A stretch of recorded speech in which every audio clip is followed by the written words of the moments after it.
Comment battre les gardes de prison dans Fear and Hunger? On va aller voir ça tout de suite. Il y a un garde qui est juste en haut, on va l'éliminer directement.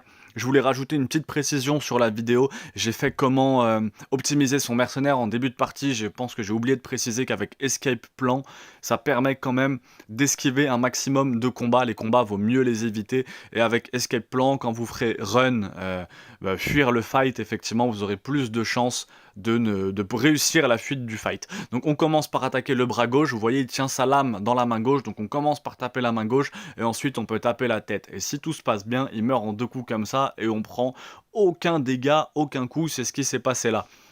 Cependant, si on n'a pas de chance, on peut lui couper de bras et on peut ensuite avoir un pile ou face. Et dans ce cas-là, si on perd le pile ou face, on aura beaucoup de dégâts.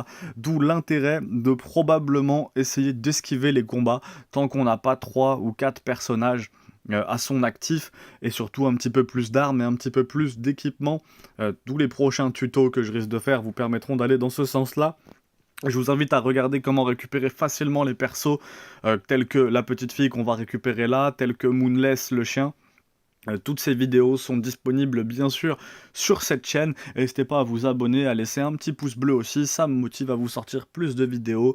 Je vais essayer de faire au moins une vidéo par jour sur le lore de Fear and Hunger, des petites astuces. Il y a le mock-up book qui est juste ici, ça vous permet aussi d'avoir le 2e emplacement. Force à tous.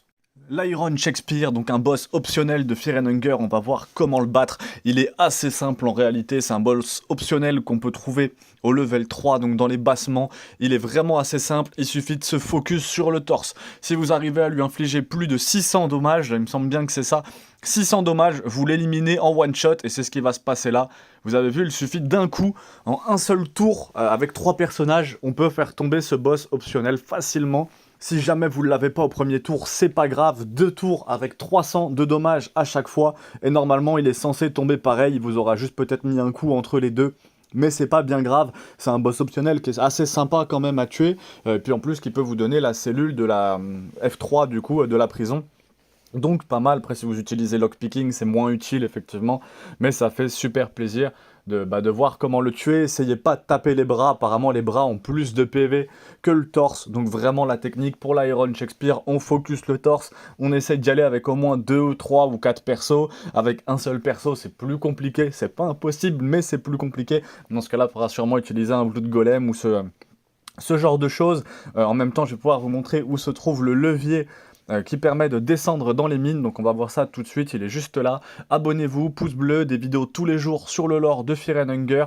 Gros big up à All Bones Jones, Jones, qui m'a permis de réaliser cette vidéo grâce à son tuto. Abonnez-vous, pouce bleu, des vidéos tous les jours sur le lore de Fear and Hunger. Récupérer le talisman et battre les Yellow Mages, rien de plus facile quand on arrive avec 3 persos. On commence par taper le bras gauche, le bras droit et le bon enchaînement de skill puis talk afin de récupérer le talisman qui peut permettre de sauver donc Nasras et Enki, donc le Dark Prêtre. Les vidéos sont disponibles sur la chaîne si jamais vous voulez les recruter dans votre équipe, il y a juste à cliquer et à les regarder.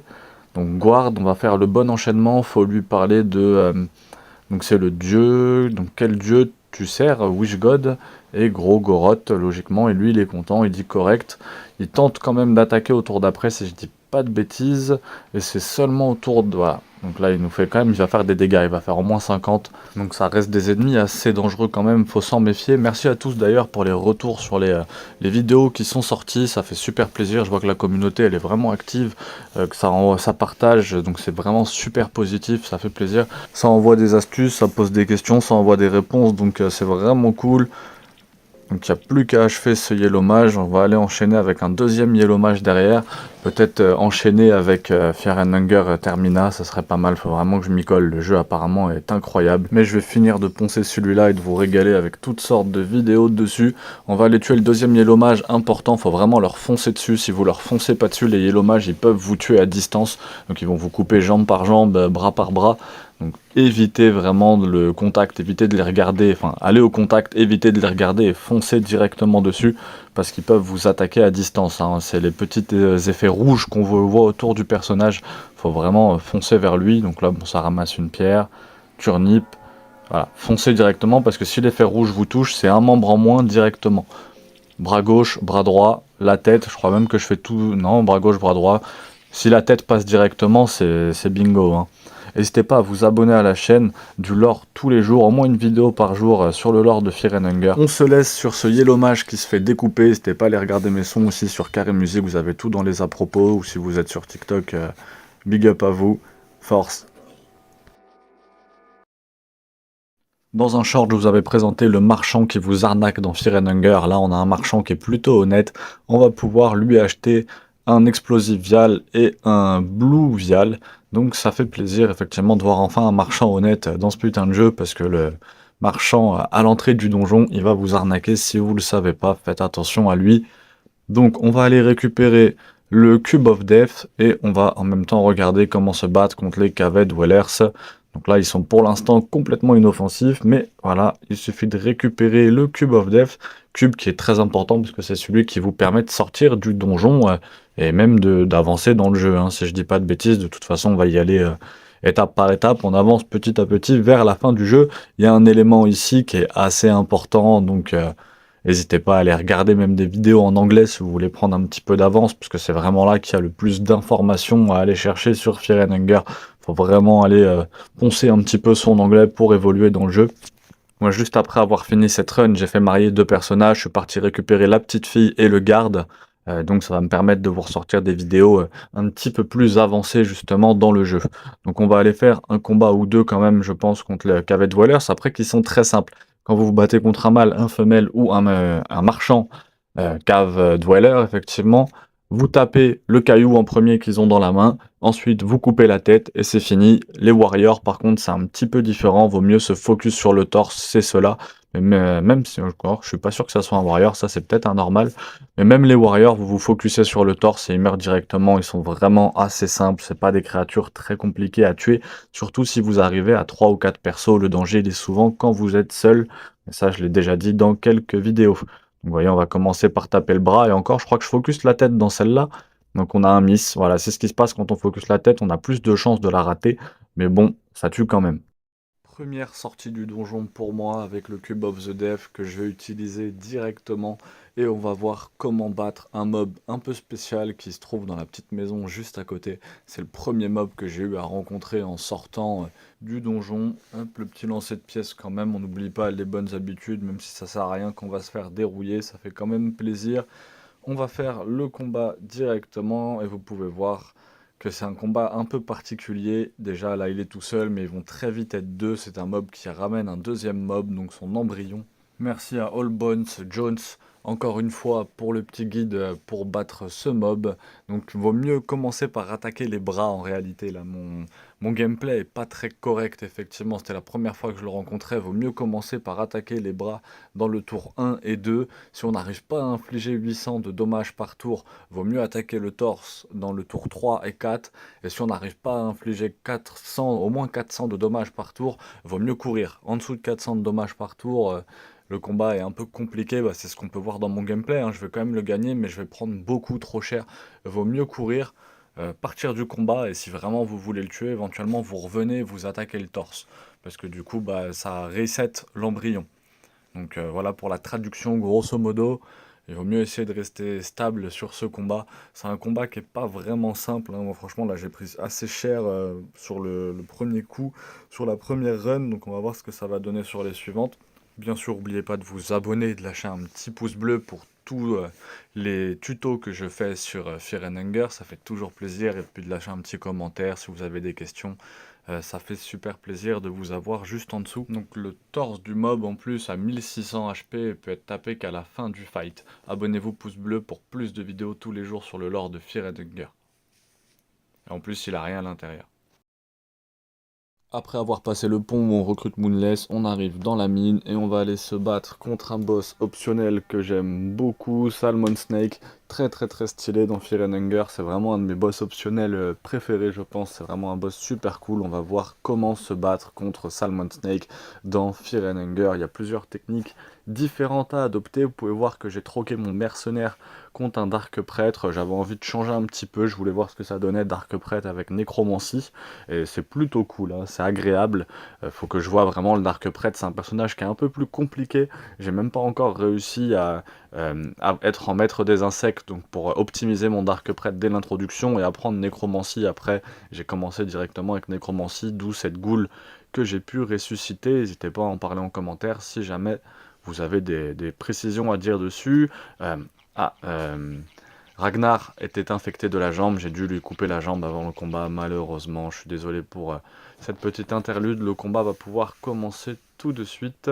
Donc j'arrive à 4, ce qui va grandement me simplifier le combat, mais n'hésitez pas à aller voir une très bonne vidéo qui m'a inspiré moi cette vidéo, c'est une vidéo de All Bones Jones, A2L-d'union B-O-N-E-S espace J-O-N-E-S, excellente vidéo, lui il a fait une vidéo, alors elle est en anglais malheureusement, enfin elle est en anglais parce qu'il est anglais du coup, sur comment battre justement Salmon Snake dans Fear and Hunger, et c'est lui qui m'a donné pas mal de techniques, j'ai pas voulu recopier toutes ces stratégies, mais il donne 4 ou 5 stratégies qui sont très intéressantes, notamment la façon de le battre en un coup en utilisant Ragnar ou Mariage avec la bonne arme. Si vous faites plus de 1200 de dégâts directement dans sa tête, Salmon Snake c'est un one shot, donc c'est très utile et vous allez voir que là, on va avoir du mal, enfin je vais avoir du mal entre guillemets avec 4 personnages, alors que lui il arrive à le one shot juste avec Ragnar.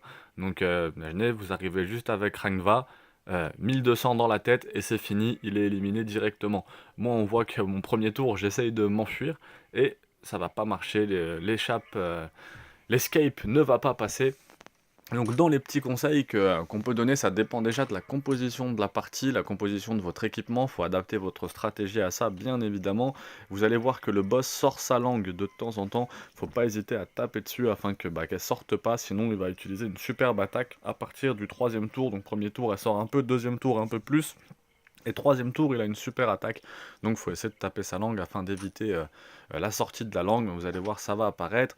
Taper les yeux, j'ai l'impression que ça l'énerve de taper les yeux, mais il nous précise quand même que ça diminue la chance que ses attaques avec les bras soient plus performantes, donc n'hésitez pas à lui crever un œil. Si vous utilisez des attaques avec effet, donc si vous voulez l'empoisonner, ce qui peut être très utile de l'empoisonner, il faut l'appliquer sur son corps et pas sur sa tête. On distingue aussi qu'il a une attaque qui s'appelle Smash, et quand il smash, justement, ça vous fait zapper un tour, vous pouvez pas jouer le tour d'après, donc ça c'est très contraignant. Donc là il a plus d'yeux, sa langue elle sort un peu, j'aurais dû m'acharner beaucoup plus sur sa tête effectivement, mais bon c'est vraiment pas grave. All Bones Jones nous précise aussi un easter egg super sympa que j'hésiterai pas à vous présenter soit en vidéo soit lors d'un short. Vous avez un oiseau dans la cave qui apparaît de temps en temps, c'est le Caved Monster, j'hésiterai pas aussi à vous faire une vidéo sur comment le battre. Si vous cassez ses œufs dans la cave, donc là où il y a Moonless, vous cassez ses œufs, il y a ce gros oiseau qui vient. Et en fait, apparemment, on peut récupérer ses œufs et les donner à ce mob-là, au Salmon Snake, ce qui fait que ça zappe un tour. Et donc lui, il le one-shot comme ça, avec juste le mercenaire et la petite fille en donnant des œufs. Et il y a la petite fille qui tape pendant que le mercenaire donne des œufs. Et ça permet de le tuer sans se prendre un seul coup. Alors que là, avec mon équipe de 4, on a quand même pris pas mal de dommages. Donc voilà, c'était la petite vidéo guide comment battre le Salmon Snake dans Fear and Hunger. J'espère que la vidéo vous aura plu. Il y a une vidéo avec la fin S qui est commentée sur la chaîne, donc ça fait, elle est vraiment bien. Merci à Garen encore de m'avoir prêté son gameplay. Abonnez-vous, une vidéo par jour. Salut à tous pour ce gameplay de Fear and Hunger. On va voir comment capturer un prisonnier et le mettre dans son équipe. Donc là, c'est ce qu'il faut pas faire, c'est rentrer dans un combat avec 4 de PV. C'est vraiment une très mauvaise idée. Donc je vais me faire allumer par la goule, malgré qu'elle ait un bras coupé et une tête coupée. En fait, ces saletés de créatures continuent de taper en fait tant que vous leur avez pas tout enlevé. Donc elle va pouvoir me mettre un tacle qui va malheureusement éliminer Bresson très facilement. Donc il faut vraiment arriver préparé face à ces créatures. On va avoir le droit à la magnifique intro de ce jeu quand on se fait éliminer. Et c'est reparti tout de suite pour aller voir une autre goule, donc celle qui se situe en bas de la prison. Et quand vous lui faites talk, apparemment elle vous indique la position de le garde, même s'il est toujours au même endroit, donc je trouve ça assez étrange. Donc elle beaucoup plus simple à éliminer, on va attaquer tous ses membres directement, et avec la nécromancie du mage, on va pouvoir l'intégrer dans notre équipe, juste après qu'elle soit éliminée. Il y a quand même un pile ou face qui se joue pour la nécromancie du mage. Et c'est parti, et vu que je sais que ça va passer, étant donné que je viens d'enregistrer le gameplay, Merci à tous pour la force que vous envoyez sur toutes les vidéos, c'est vraiment cool, ça fait super plaisir. Je risque pas de m'arrêter là, Fear and Hunger 2 Termina m'appelle. J'ai encore plein de choses à découvrir sur celui-là. C'est pas fini, l'aventure ne fait que commencer. Mais voilà, on arrive à 3, on repart à 4 avec une petite goule. Vous pouvez même vous marier avec la goule en plus. Allez, salut tout le monde pour un gameplay sur Fear and Hunger bien particulier, encore un de mes guides où on va voir comment battre, ou comment se battre contre la Cave Mother dans Fear and Hunger. Donc ça va être une vidéo très intéressante, c'est un mob que j'aime beaucoup, que je trouve particulièrement presque attachant du point de vue de son visuel, même de son image. Je pense que c'est un mob qui a plus de choses à nous raconter que simplement ce qu'on peut voir de lui au premier abord. Donc qu'on peut le considérer comme un boss, on peut quasiment le considérer comme un boss optionnel, hein. La plupart des mobs de toute façon de Fear and Hunger peuvent être considérés comme des mobs optionnels, et vous allez voir ce qui est très touchant, c'est qu'en cassant ces œufs, moi c'est comme ça que j'ai rencontré ce boss pour la première fois, en cassant les œufs ici. Donc on casse les œufs, et on va voir, donc là on trouve une petite soulstone aussi qui est cachée en bas de cette partie des cavernes juste avant les mines. Donc c'est vraiment l'endroit, quand vous prenez l'ascenseur, vous atterrissez ici. Beaucoup de gens m'ont demandé comment trouver l'ascenseur. J'ai fait une vidéo comment trouver le mercenaire et activer le levier. Et c'est ce levier qui vous mène à l'ascenseur. Donc n'hésitez pas, je vous renvoie vers ces vidéos-là. Le Cave Mother est juste ici. Et en cassant ses œufs, on dirait que ça l'attire. Et que ça permet justement de le voir juste ici. Je pense qu'on peut le voir même sans casser les yeux. Même sans casser ses œufs. Donc mob très intéressant, très touchant, avec un esthétique assez particulier entre l'oiseau et la statue de pierre, donc très particulier comme esthétique. Moi je conseille de commencer par lui couper les ailes avant de l'achever. C'est pas un mob qui est très dur si vous arrivez à 4, c'est un mob qui est très compliqué si vous êtes tout seul. Si vous êtes tout seul, faut prier pour avoir une bonne arme, et vous pouvez quasiment le one shot, hein. Vous pouvez one shot une bonne partie des monstres. J'ai vu un mec one shot le monstre avec la tête de corbeau, hein, donc un nom un peu complexe, mais j'ai vu un mec le one shot. Donc vous pouvez tout one shot, taper les petits monstres à côté qui sont bien chiants. On voit qu'elle fait du saignement, le saignement sur Girl, c'est dommage, on doit utiliser un close fragment, mais c'est pas grave, c'est pas une infection. Il me semble qu'elle peut quand même vous infecter, surtout avec son mucus jaune. En me documentant sur le monstre, j'ai cru comprendre qu'en lui coupant les deux ailes, elle avait un tour supplémentaire, donc elle pourra vous attaquer 2 fois. Mais vous êtes sûr et certain d'avoir gagné le combat. Donc je vous conseillerais par couper l'aile droite, l'aile gauche. Elle va vous taper 2 fois de suite, et ensuite vous êtes sûr et certain d'avoir gagné ce combat, qui est un combat pas extrêmement compliqué comparé à celui de Salmon Snake. Si vous n'avez pas vu le combat du Salmon Snake, je vous invite vraiment à aller regarder la vidéo sur ma chaîne, comment se battre contre le Salmon Snake, c'est très intéressant. Merci à tous toujours pour les retours, hein. Je vous remercie dans chaque vidéo, mais ça fait plaisir d'avoir autant de commentaires, donc merci beaucoup à tous là-dessus. On lui coupe les 2 ailes, on se rend compte qu'elle s'en va, et est-ce que le combat est fini? Et non, je vous dirais même que c'est une partie qui est assez surprenante. Je vous laisse continuer, vous allez pouvoir traverser le pont, et on va voir un petit mob qui va apparaître, et elle revient pour un 2e round. Ça m'a vraiment surpris, j'ai trouvé ça très agréable vraiment dans le jeu. Ça fait vraiment partie des petits moments, moi, qui me font aimer le jeu, hein. Il aurait pu se contenter de faire un mob qu'on élimine comme tous les autres, et une fois qu'on lui a coupé les ailes, elle s'en va et elle revient se battre sans ses ailes. C'est ce qui fait que je pense que ce monstre a une historique assez particulière. Là je vous ai fait comment battre le Salmon Snake et comment battre la Cave Mother. Je vous ferai peut-être une vidéo sur le lore directement de ces monstres. Je viens de télécharger Fear and Hunger Termina afin de voir ce que ça donne, parce que ça fait quelques vidéos que je vous dis que c'est vraiment un jeu qui m'attire. Et elle a le Gnome Egg, et le Gnome Egg, c'est donc son œuf. Si vous donnez son œuf au Salmon Snake, ça vous permet de l'attaquer tranquillement. Salmon Snake est le boss qui se trouve juste après dans les mines, un combat que j'aime particulièrement dans Fear and Hunger. Je vous l'ai précisé lors de la vidéo qui est déjà sortie dessus. J'espère que la vidéo vous a plu, qu'elle vous aura aidé ou diverti. N'hésitez pas à vous abonner, à me lâcher un petit pouce bleu, à laisser un commentaire si jamais vous avez des précisions, des questions qui pourraient vous aider. Une vidéo par jour sur l'ordre de Fear and Hunger, abonnez-vous.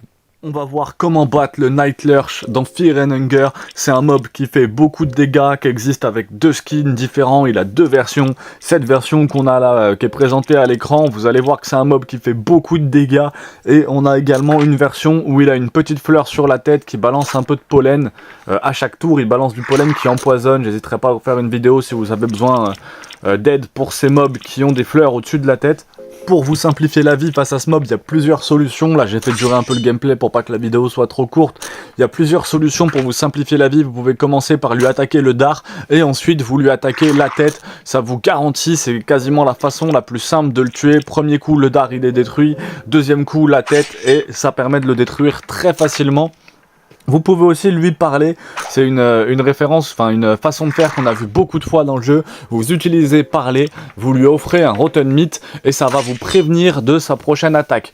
Donc c'est vraiment une feature qui revient assez souvent dans le jeu, c'est-à-dire que le Salmon Snake, vous pouvez lui donner un œuf et il vous attaque pas. Celui-là, vous pouvez lui donner un rotten meat et il vous attaque pas aussi. Et Moonless, hein, vous avez vu la vidéo comment recruter Moonless, si vous lui donnez 2 rotten meat, elle devient carrément dans votre équipe. Donc mécanique très intéressante. Pour vous simplifier la vie face au Night Lurch, je vous dirais de courir si vous avez le dialogue spécial, de prendre l'avantage vraiment de d'abord attaquer son dard, puis ensuite d'attaquer la tête. Et si vous avez plusieurs, bien sûr, membres dans votre équipe, la bataille sera beaucoup plus simple.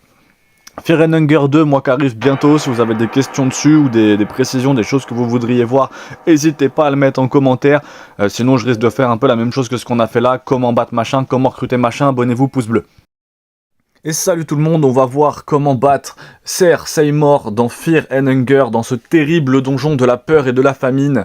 Ser Seymour, un personnage très important qui est équipé d'une des armes les plus puissantes du jeu, c'est-à-dire la Claymore. N'hésitez pas, on voit qu'il y a du sang juste là avec un mob, je sais pas c'est quoi le mob qui l'a tué, ça m'intéresserait, si vous avez la réponse, mettez-le en commentaire. On va voir qu'il est équipé de la Claymore, une des armes les plus puissantes du jeu, et petit disclaimer, c'est pas forcément l'option la plus intéressante de le tuer, c'est même pas du tout l'option la plus intéressante de le tuer, restez bien jusqu'au bout pour quand même voir les dégâts de la Claymore, mais en effet, vaut mieux le laisser en vie et accomplir la quête de Buckman grâce à lui. Je vous laisse aller voir ma vidéo qui est juste en dessous, la quête de Buckman sur Fear and Hunger. Avant de vous battre contre lui, je vous recommande quand même d'aller faire une petite save. Juste à gauche, vous avez la salle qui vous permet de sauvegarder sans mourir. C'est l'une des seules salles de Fear and Hunger où vous pouvez sauvegarder avec l'assurance. C'est la seule salle du donjon, il y en a une dans la ville si je dis pas de bêtises. Vaut mieux effectivement aller sauvegarder, on sait jamais. Vous allez voir que ces attaques à l'horizontale, il blesse toute l'équipe et il fait extrêmement mal. À la verticale, il fait beaucoup de dégâts aussi. On est sur un chevalier qui est vraiment puissant. Seymour fait vraiment beaucoup de dommages, c'est pas quelqu'un qui est simple à tuer, surtout si vous êtes tout seul, donc vous infligez de gros dommages, c'est essentiel, et vaut mieux être protégé. Donc il drop la Claymore comme je vous l'ai dit, qui est vraiment une des meilleures armes du jeu. Il drop aussi un Shenmai Hood, donc qui est aussi un très bon équipement d'armure. L'explosive vial, ça peut être une très bonne solution pour lui couper les jambes en un seul tour. Ces attaques justement coupent assez facilement les membres et en plus elles peuvent causer des affections.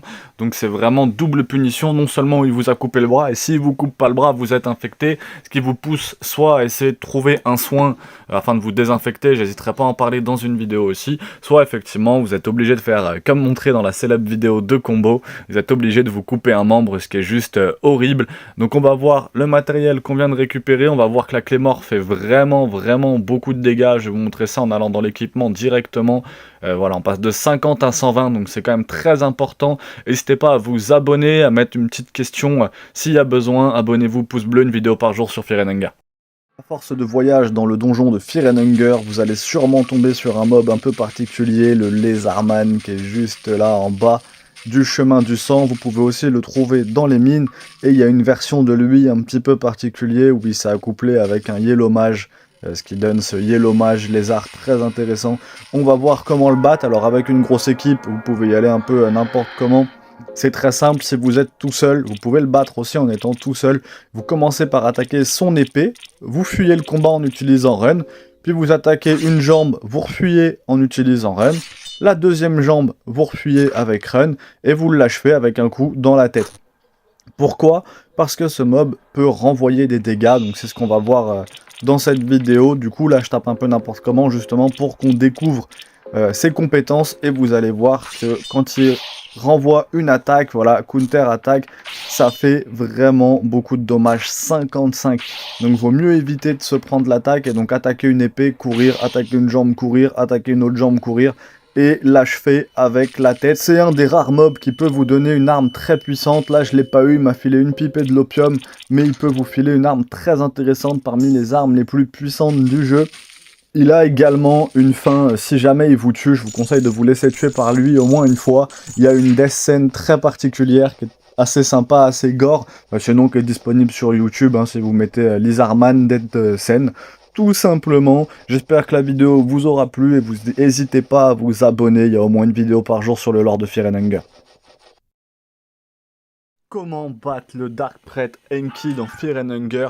On commence par un petit sacrifice ici qui est vraiment juste pour le plaisir du sacrifice. Comment battre Enki le Dark Prêtre dans Fear and Hunger? C'est vraiment un combat qui est pas compliqué. Dans la salle des bibliothèques où vous pouvez ouvrir les deux bibliothèques ici, où il y a une porte cachée avec le mock-up book, tout ça, vous connaissez. Il y a Enki qui est posé à cet endroit-là, donc qui est encore le Dark Prêtre dans notre histoire, c'est pas encore Enki.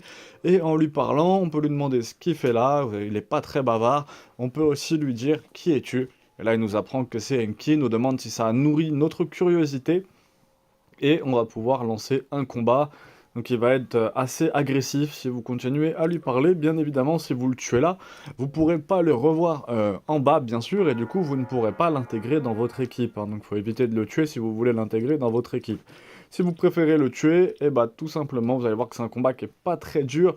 Je vous conseille d'abord de commencer par taper quand même un bras gauche ou bras droit ou la tête si vous souhaitez le one shot, mais si vous attaquez pas en premier, voilà ce qu'il va me faire, non seulement il regagne sa vie, il me balance tous ces vers qui vont m'infecter, et il va faire énormément de dommages dès le premier tour.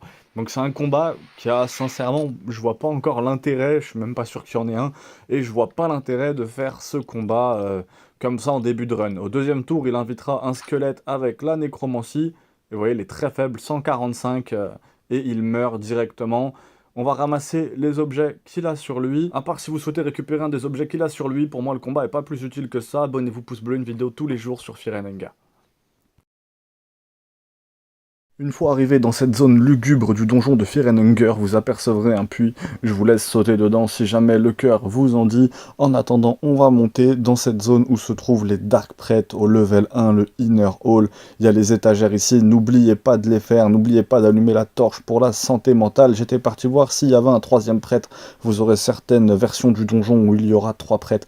N'hésitez pas à ramasser tous les livres qu'il y a autour, il y a pas mal de loot à récupérer dans cette zone. Le corps, vous pouvez le sacrifier au milieu, bien sûr, cela aura des répercussions dans la suite de l'aventure. Donc on va aller se battre tout de suite contre ces mobs. Si vous êtes tout seul, il faut utiliser une technique qui est un peu lâche, c'est-à-dire que vous attaquez la lanterne et ensuite vous faites run, donc ça va vous permettre de vous enfuir du combat. Et ensuite, vous re-rentrez dans le combat pour tuer l'autre lanterne. Ça, c'est ce qu'il faut faire si vous avez qu'un seul perso. Là, quand vous avez 3 persos, vous pouvez quasiment les tabasser au hasard. Ils sont assez inoffensifs. Il y a quand même quelques erreurs à ne pas faire, surtout si vous êtes seul. Commencez d'abord par attaquer la lanterne en premier, puis le torse. Et à chaque tour, vous pouvez utiliser Talk pour les faire arrêter de chanter. Et s'ils sont en feu, il vaut mieux partir du combat. On va voir que je vais utiliser Talk afin de vous présenter aussi quelques dialogues. Ils ont quelques dialogues assez sympas. Donc là, je les ai complètement découpés. Et on va utiliser Talk ainsi que des skills ou des guards sur mes autres personnages afin qu'ils ne l'attaquent pas. Donc Warcry pour Ragnva. Et quel dieu est-ce que tu sers?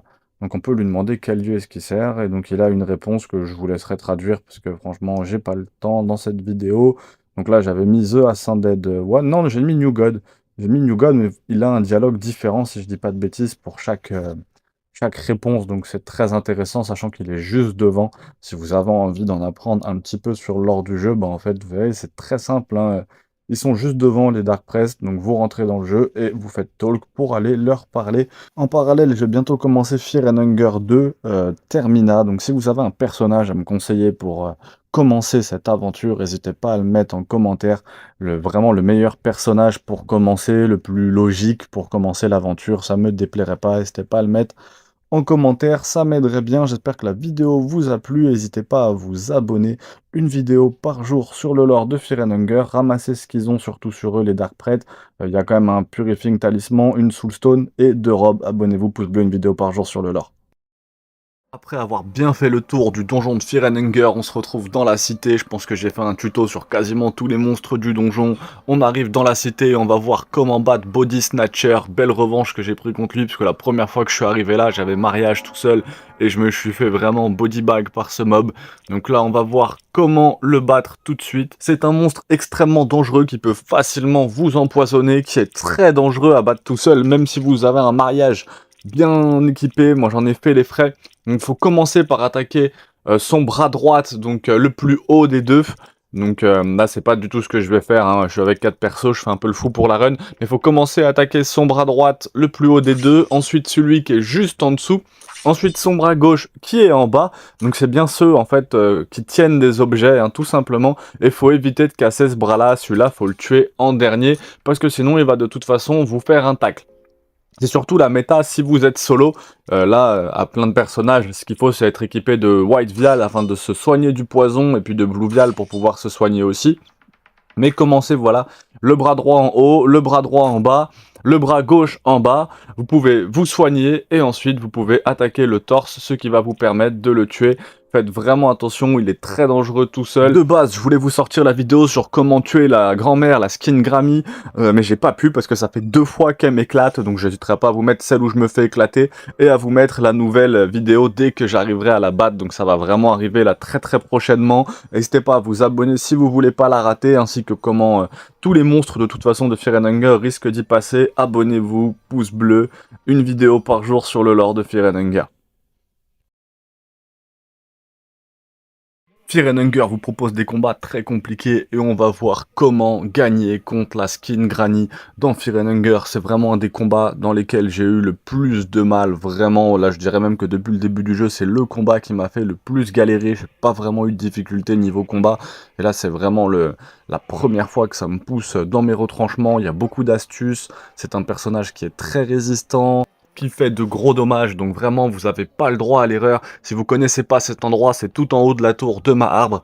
Quand vous y allez à un certain moment, et bah vous avez cette espèce de zone un peu rêve, un peu fantomatique, où on en apprend énormément sur le lore des personnages. C'est là qu'on apprend que Kahara, du coup le mercenaire, sort avec la prostituée Céleste. On en apprend beaucoup sur l'Outlander, sur le garde, sur Enki aussi, on peut le voir se faire crucifié quasiment sur une croix, donc on apprend beaucoup de choses sur le lore des personnages. C'est vraiment très intéressant, c'est l'une des zones où on apprend le plus sur l'histoire, parce qu'on se retrouve jeté dans le donjon, et il se passe pas grand chose dans le donjon, on arrive à... Enfin pas grand chose, il se passe plein de choses dans le donjon, mais on sait pas exactement où on est en termes d'histoire. On arrive à sortir du donjon pour arriver dans la ville, et pareil, on sait pas exactement non plus le pourquoi du comment, et c'est vraiment en arrivant dans ce rêve qu'on apprend beaucoup de choses sur le jeu, hein. On apprend une grande partie de l'histoire, donc c'est très intéressant. Je sais pas si c'est quelque chose que vous préférez découvrir par vous-même ou par l'intermédiaire de vidéos YouTube, mais je peux vous conseiller d'essayer de découvrir un maximum les choses par vous-même, le mérite n'en est que plus grand. Donc on va aller voir comment se battre contre la skin Granny. La skin Granny, ça va être un combat assez intense, je vous conseille d'avoir déjà des soins sur vous. C'est essentiel d'avoir des soins sur soi même, de bien recharger vos persos, que vos persos aient tous les soins au maximum, au moins un minimum d'équipement, un minimum d'armure. Si vous arrivez comme ça à l'improviste, il y a très peu de chances que vous gagnez le combat, surtout si vous lancez les attaques à l'improviste les unes à la suite des autres. Il faut quand même avoir une stratégie. Apparemment elle est quand même faisable toute seule. Apparemment j'ai l'impression que tous les personnages du jeu, tous les monstres du jeu peuvent se battre même avec un seul personnage. Cependant avec un seul personnage ou avec même 2 personnages, je pense que la difficulté, c'est même sûr, la difficulté est bien plus grande que si vous arrivez avec une équipe, encore plus si c'est une équipe qui est équipée. Donc équipez-vous bien dans le donjon, n'hésitez pas à prendre tous les loots et à regarder tous les tutos conseils. Donc le premier tour, on a cette espèce de skinny granny comme ça. Je ne sais même pas si les dégâts qu'on lui inflige là sont reportés sur le deuxième tour. Moi, je l'ai fait pour ça. Si jamais vous avez la moindre information là-dessus, n'hésitez pas à le laisser en commentaire, ça nous sera très utile. Si vous êtes tout seul, la stratégie consiste déjà à l'empoisonner. Si vous lancez le poison, il me semble qu'il faut bien le lancer sur le torse, sinon elle le prend pas. Évidemment, vous pouvez apercevoir qu'elle est faite de bois, donc elle va être très sensible au feu. Donc le conseil, si vous arrivez avec un seul personnage, c'est vraiment d'être équipé en soins, de l'empoisonner directement, de envoyer des combustions sur son torse pour la brûler, que si vous avez moins de 45 PV, il vaut mieux faire une garde ou se soigner si on peut, surtout insister sur la combustion et littéralement spam la combustion sur son torse. Si vous avez 2 membres, il y a une instant kill stratégie qui existe aussi, qui est un peu plus complexe à mettre en place. Elle requiert 2 membres bien sûr dans votre partie. Il faut avoir un talisman, donc un The Purified Eastern Sword and the White Angel Soul. Donc ça demande quand même des équipements et d'avoir sans doute battu quelques monstres prérequis. Donc là j'ai pas la totalité, je vous renvoie vers la vidéo de All Bones Jones si jamais vous voulez aller voir ce que ça donne en anglais. Vous voyez, elle fait beaucoup de dégâts là, juste son critical slash a mis mon Legarde vraiment à mal. Il reste que 1 PV à mon Legarde, donc il a pris très très cher. Son torse est composé de 1900 points de vie, donc c'est à dire que pour la tuer quand même 1900 points de vie, il va falloir envoyer du dommage. J'essaye l'explosif Vial avec Ragdva. Je voulais voir un peu les dégâts que ça faisait. Effectivement, les dégâts sont pas énormes comme ça avec l'explosif Vial. Est-ce que j'ai pas eu de chance? Il vaut mieux utiliser vraiment des choses qui peuvent la brûler. Pareil, j'ai pas lancé le poison au début du combat. Je vais le faire un peu plus vers la fin. N'hésitez pas à l'empoisonner dès le début du combat, bien sûr. Elle a un pouvoir aussi très surprenant, c'est qu'elle peut tuer un des membres de votre équipe en un seul tour avec tous ses critical slash. Donc méfiez-vous vraiment de ce monstre qui est apparemment un des mobs les plus compliqués avec les anciens dieux et les nouveaux dieux de Fear and Hunger. Elle change encore d'apparence arrivé à un moment. The Salmon Snake Soul, donc l'âme du Salmon Snake, permet de stopper quand même ses saignements. Donc n'hésitez pas, je vous renvoie vers ma vidéo comment battre le Salmon Snake dans Fear and Hunger. C'est vraiment un boss qui est super sympa, qu'on peut croiser dans les mines. Si vous l'avez esquivé, je vous renvoie vers ma vidéo, allez regarder comment le battre. Il peut grandement vous simplifier ce combat.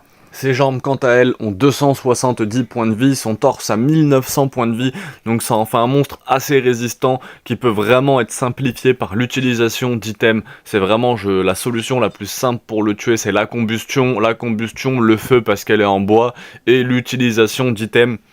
Y allez pas forcément à la barbare comme j'y suis allé là, parce que vous allez voir que votre équipe n'en ressortira pas indemne. J'ai déjà perdu le garde, j'ai déjà perdu l'Outlander, il me reste plus que Mariage et la girl, sachant qu'ils étaient quand même un tout petit peu équipés quand même.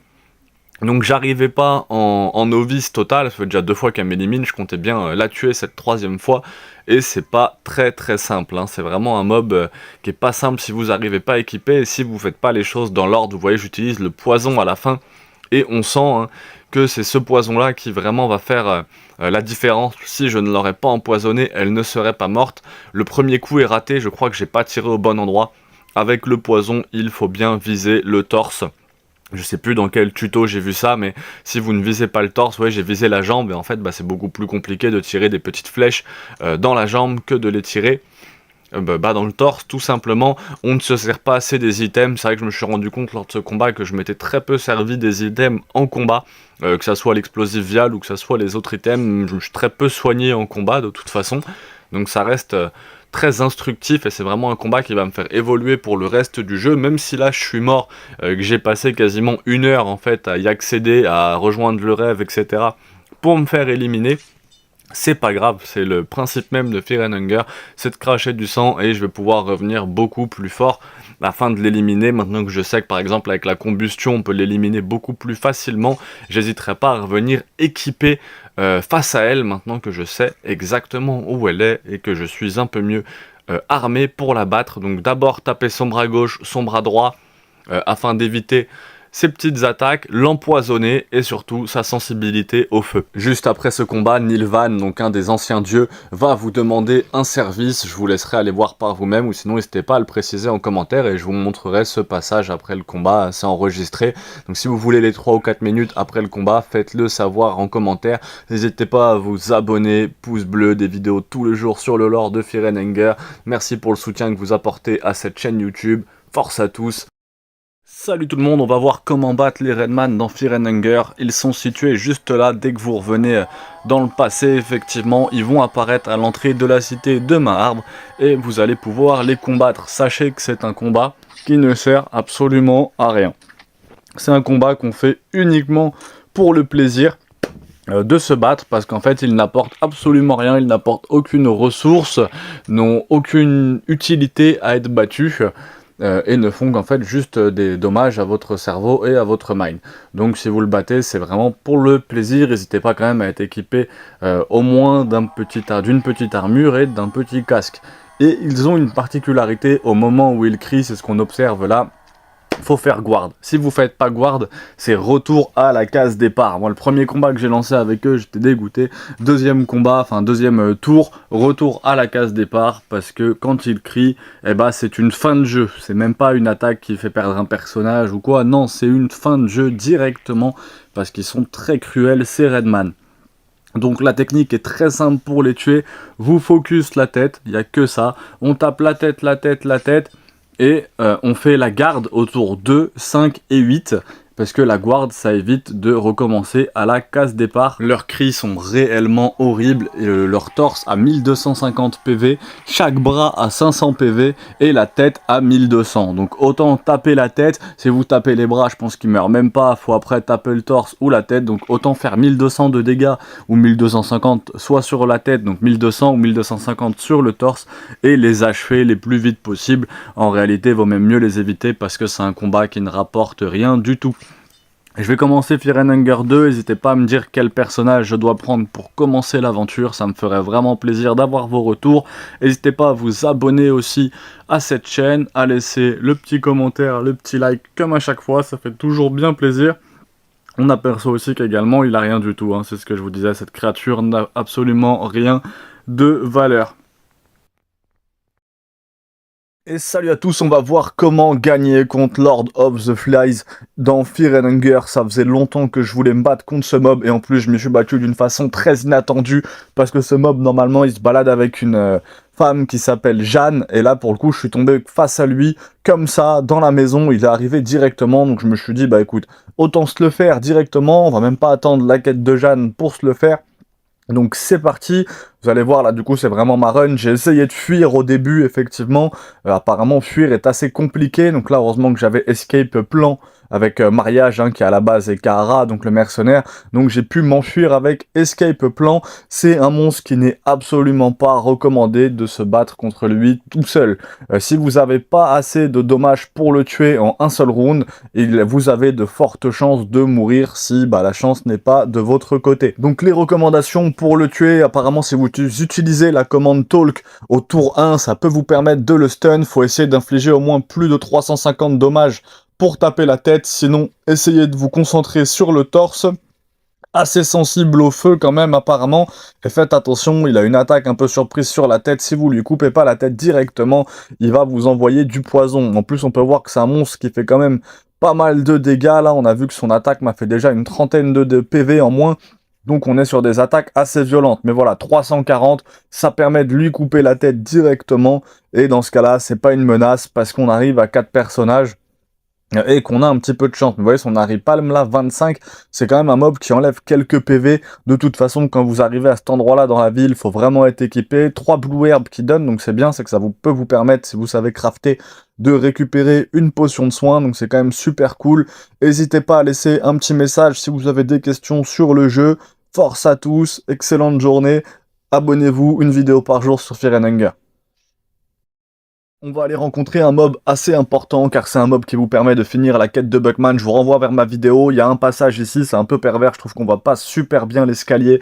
Il s'agit du mob du Gaunt Knight, qui est en fait, je crois, le frère de Buckman ou quelque chose comme ça. Et c'est un mob qui est très important, qui vous permet de finir sa quête si vous arrivez avec un objet qui est l'Elixir of Mind, donc trouvable à un vendeur qui est juste un petit peu plus loin. Vous pouvez lui donner, il rejoint son frère à l'entrée du donjon, et ça vous permet d'avoir aussi des récompenses, mais je vous renvoie vers la vidéo qui est sur ma chaîne, donc la quête de Buckman si vous voulez voir tout ça. Là on est là pour voir comment le massacrer, donc c'est pas la solution forcément que je recommande plutôt d'arriver avec un élixir mind et de faire la quête de Buckman, mais si jamais vous souhaitez le massacrer. Déjà, on peut voir que c'est un mob assez puissant, vous avez vu, il m'a tranché le bras directement, donc c'est vraiment pas recommandé d'aller se battre contre lui tout seul, surtout si vous n'avez pas un strong heal, une grande défense et une bonne arme. Si vous êtes tout seul, les armes guard ou le Salmon Snake Soul sont quand même vachement recommandés. Son torse a 2000 points de vie, sa tête en a 500, son bras gauche a 450 points de vie et son bras droit a 350 points de vie. Et ses jambes n'ont que 50 points de vie. À savoir que si vous lui infligez 40% des dommages sur les bras, il fait tomber ses armes, il fait tomber ses épées, ce qui le rend donc quand même bien moins dangereux, parce que y a pas de saignement, il n'y a pas de découpage de membres, même si vous mettez des petites patates qui vous font 15 ou 20 PV, ça se soigne beaucoup plus facilement. Donc monstre assez dangereux, pas imbattable, faut pas y aller tout seul. Si vous arrivez à 4 comme là, je vous conseillerais de mettre un coup sur l'épée de gauche, un coup sur l'épée de droite pour faire tomber ses épées, et de se focus sur la tête. Là, c'est ce que j'ai fait, ce qui vous permet de gagner. On va voir qu'il a du stuff, par contre, de très haute qualité sur lui.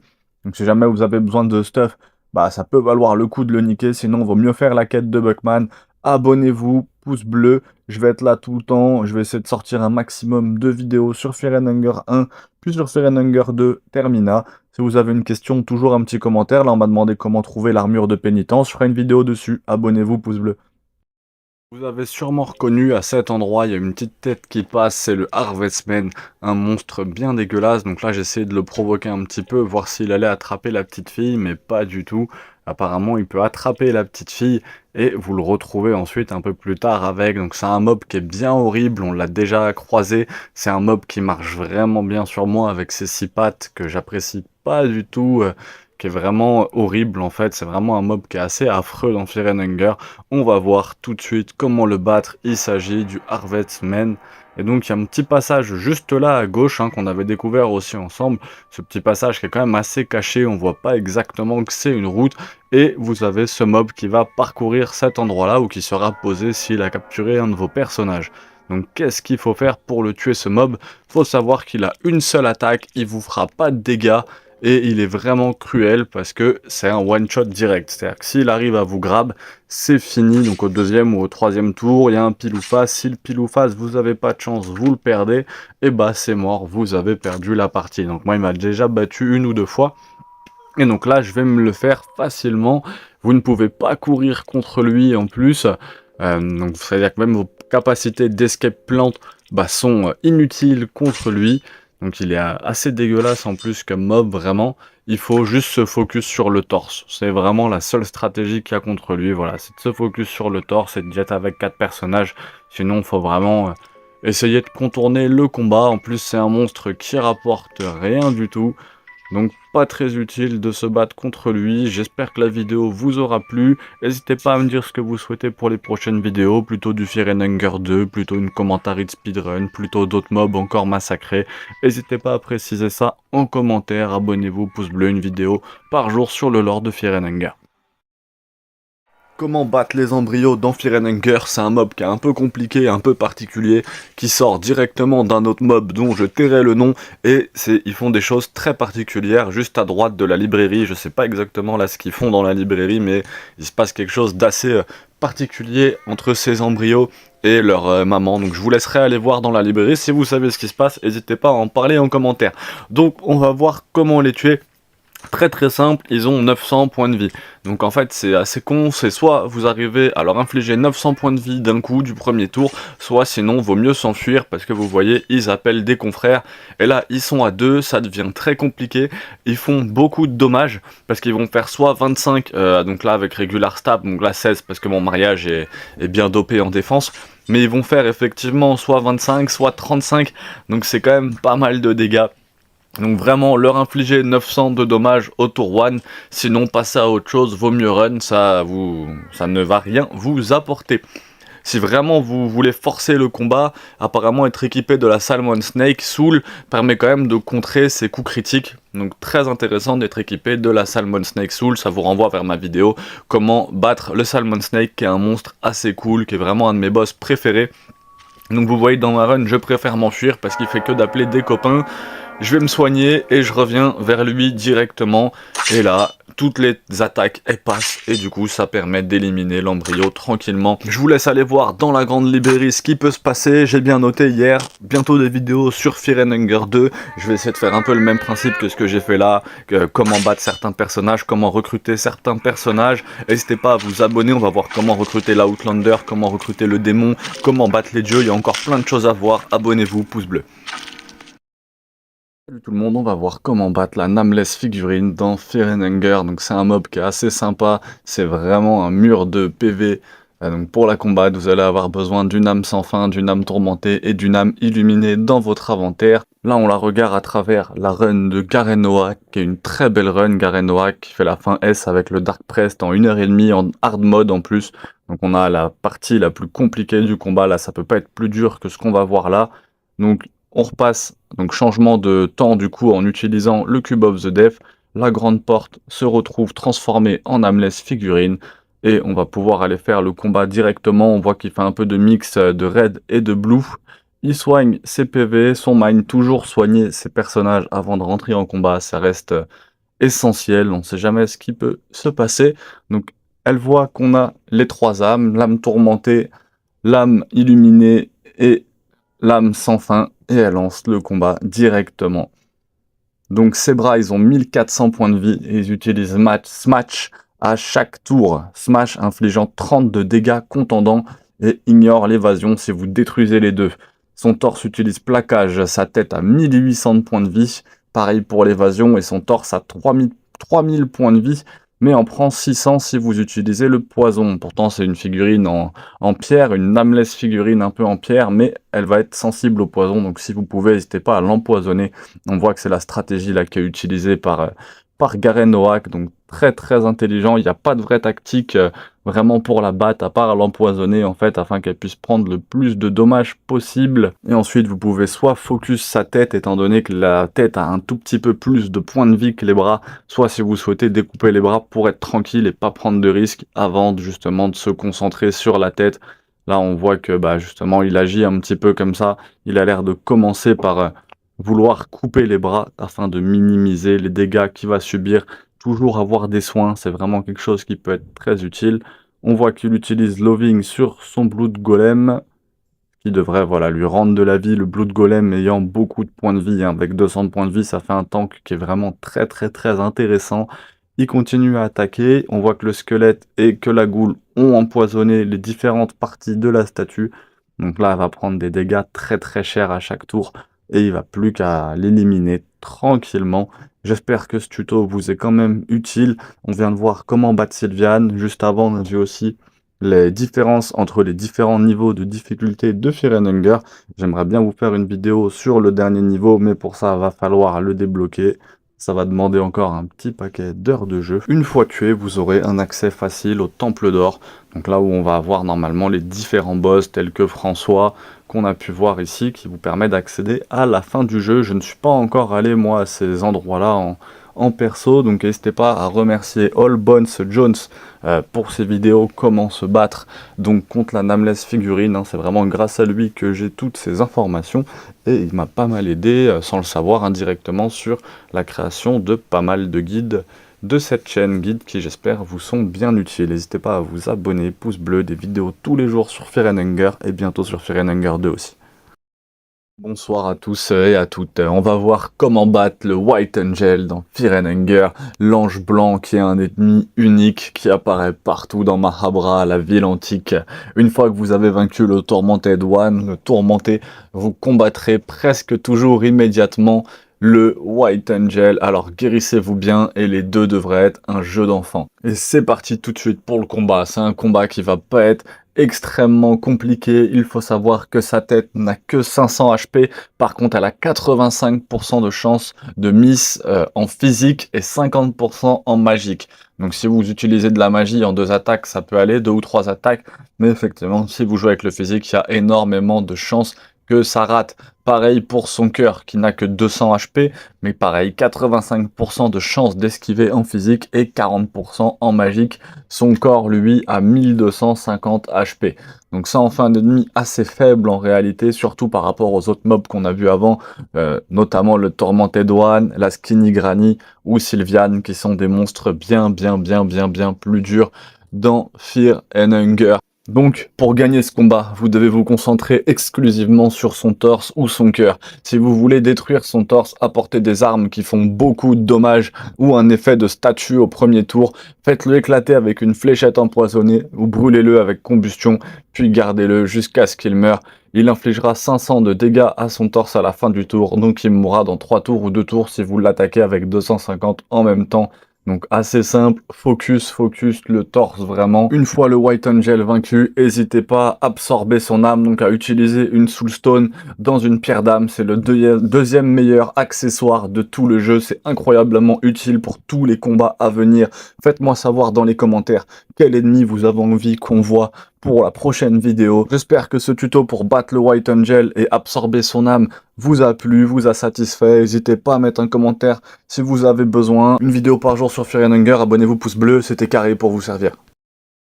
Et salut tout le monde pour un nouveau guide sur Fear and Hunger. Après ce fondu en noir, vous allez voir qu'Enki va gagner 70 Silver Coin. Si vous ne savez pas pourquoi il y a ce coffre à cet endroit, je vous renvoie vers la vidéo La quête d'Isaiah qui est disponible sur la chaîne, vidéo qui a fait peu de vues. J'aurais pensé qu'elle en aurait fait beaucoup plus. On va voir aujourd'hui comment battre la Black Witch sur Fear and Hunger. Monstre qui peut apparaître dans les sous-sols du donjon, dans des espèces de rêves un peu d'illusions qu'on peut ressentir dans le donjon, et également dans la grande librairie. Donc assez contre-intuitif, mais vaut mieux commencer par taper la main. En premier temps, taper sa main qui est ouverte. Moi j'aurais pensé taper la dague en premier, mais les sorts les plus puissants peuvent venir de sa main. Il faut faire vraiment attention, elle peut faire très mal et vous one-shot un personnage. Là on peut voir qu'Enki l'a littéralement massacré. Mais faire vraiment attention, elle peut être assez dangereuse en utilisant Black Orb, elle peut faire du 34-34 ou 34-32-31, ce qui peut faire vraiment beaucoup de dégâts.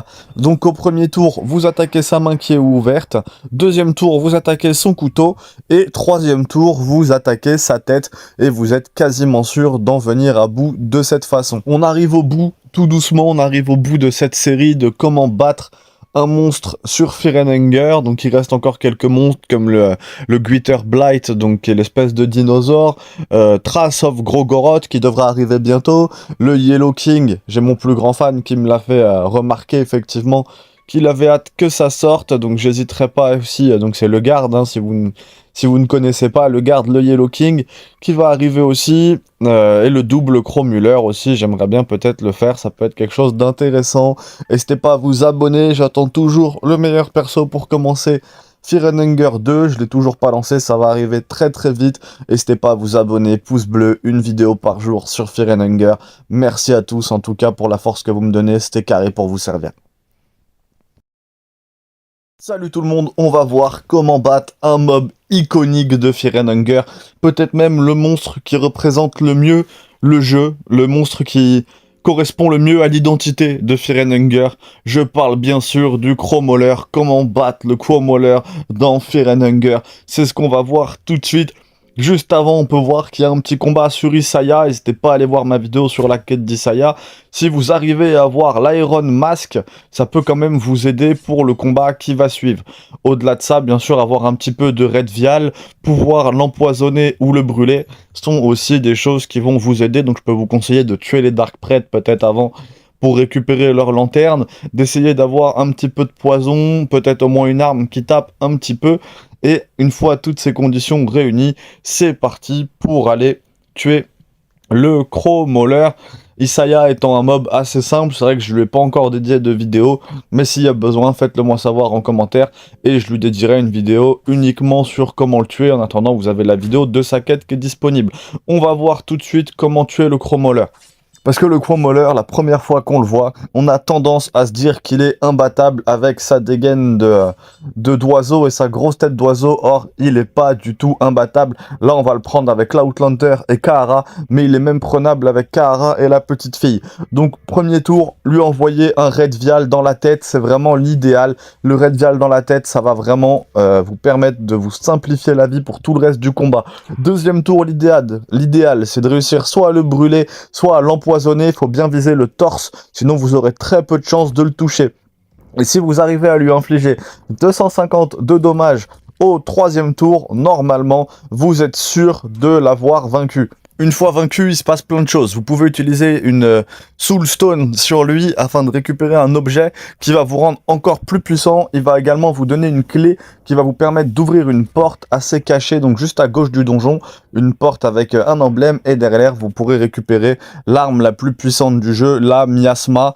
Il y a aussi la zone qui vous permet de sauvegarder, qui devient complètement safe. Il y a un lit qui est complètement safe. Référez-vous à ma vidéo comment sauvegarder dans Fear and Hunger. Et une fois que ce monstre est tué, cette zone devient complètement safe. Il existe aussi en version double, donc avec 2 têtes, ce qui nous intéressera sûrement dans une prochaine vidéo.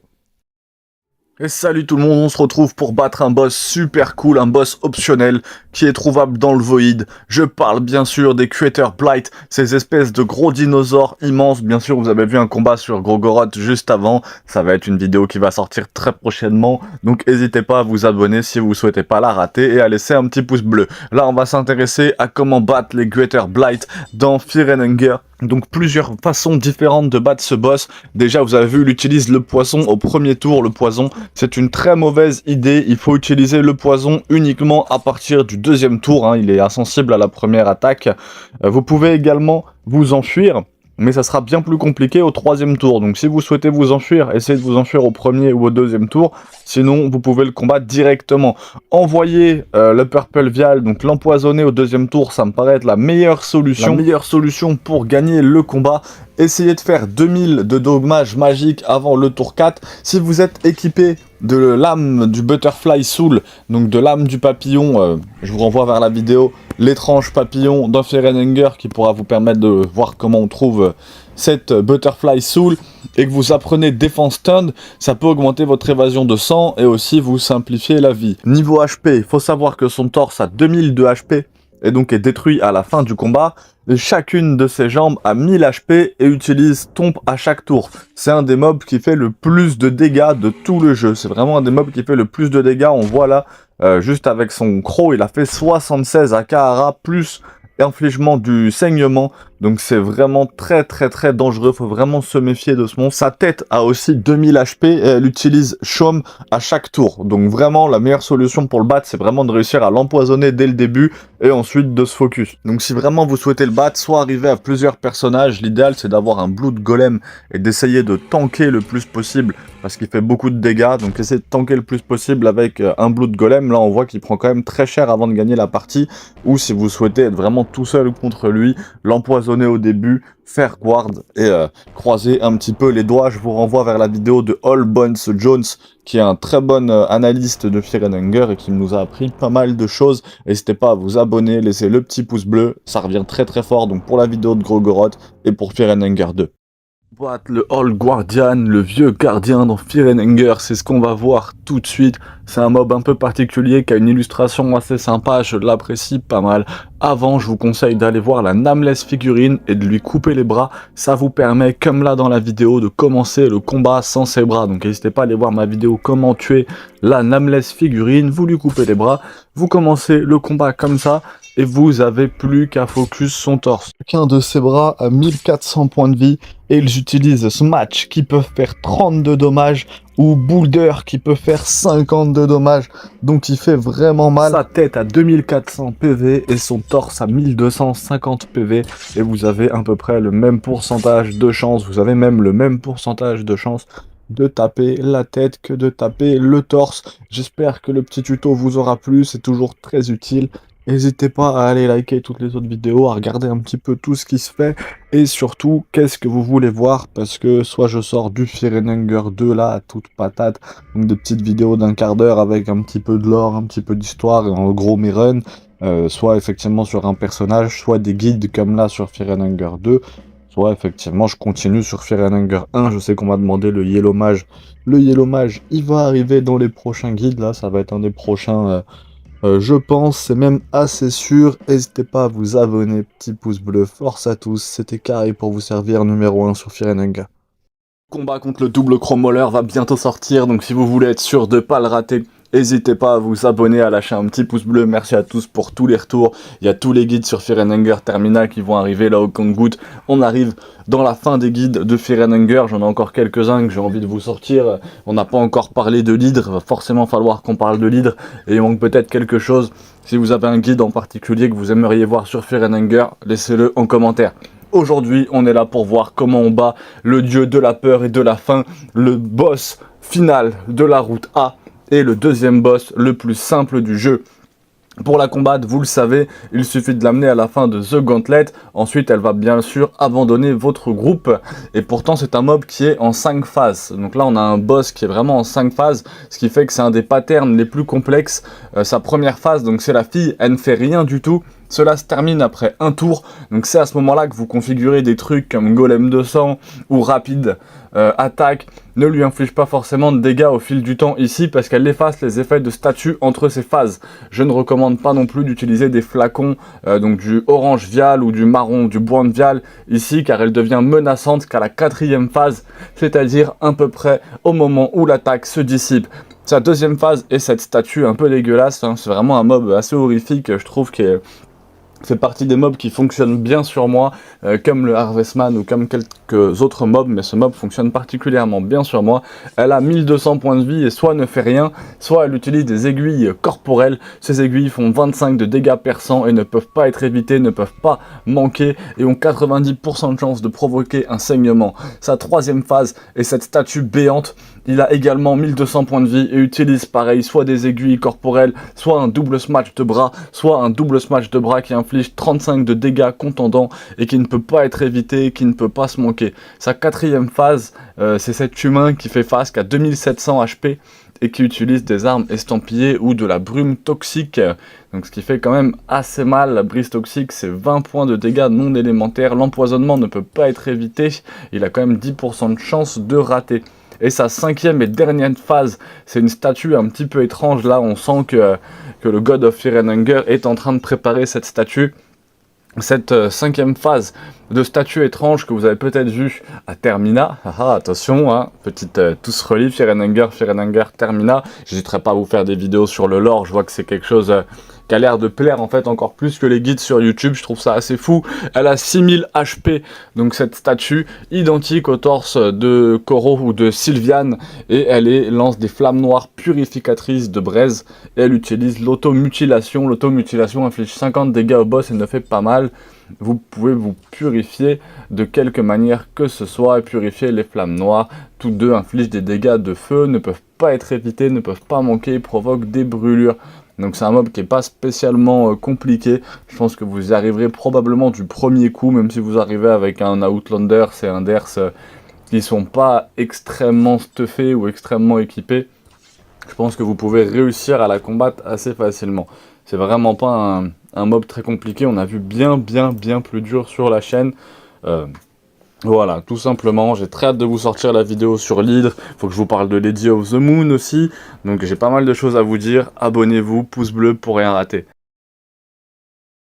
On va voir comment battre ce boss très compliqué. C'est le boss final de la route B qui est l'ennemi le plus dangereux en mode normal. La seule personne qui doit survivre à ce combat est le personnage principal et il n'a pas besoin de survivre avec son esprit intact. Alors, rappelez-vous que certaines pertes sont acceptables sur la route de la victoire. Ce combat se compose de son corps, de 2 bras et de 5 yeux. C'est un combat bien dégueulasse. Moi, franchement, il marche vraiment bien sur moi, ce mob.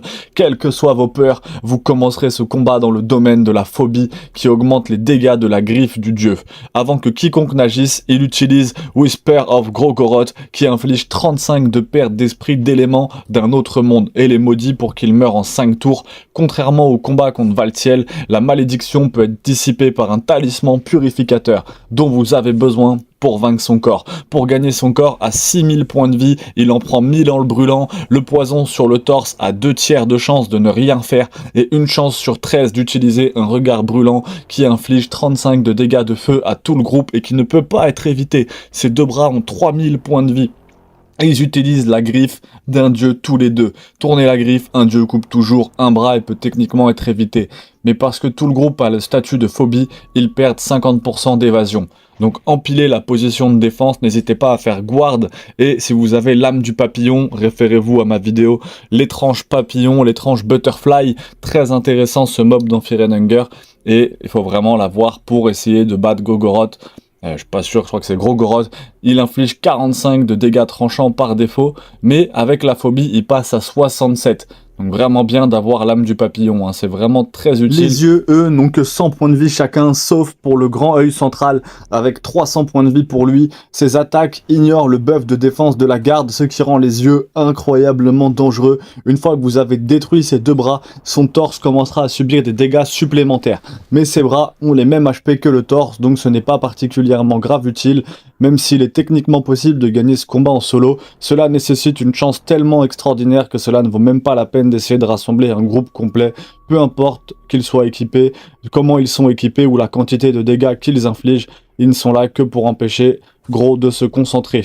Le personnage principal a une chance dans ce combat, vaut mieux l'équiper avec le meilleur bouclier, l'armure de cuir dur ou le Trunch Goat, le berceau décharné et l'âme de l'ange blanc apporte au moins une source de poison, un talisman purifiant et une quantité complètement déraisonnable de guérison. Ayez un max de soins quand vous vous lancez dans ce combat. La seule chose dont il faut se soucier, c'est d'essayer de sauver son personnage principal. N'hésitez pas à le soigner s'il commence son tour en dessous de 60 points de vie. Et la deuxième chose, c'est d'empoisonner régulièrement le torse de Goro. Peu importe qui meurt en recevant le poison sur sa jambe, le balayage bat instantanément 3 des yeux de Kogoro, ce qui peut réduire un petit peu les dégâts, mais c'est pas forcément nécessaire. N'hésitez pas à aller regarder les autres tutos, ça arrive très fort sur Fear and Hunger 2, abonnez-vous, une vidéo par jour.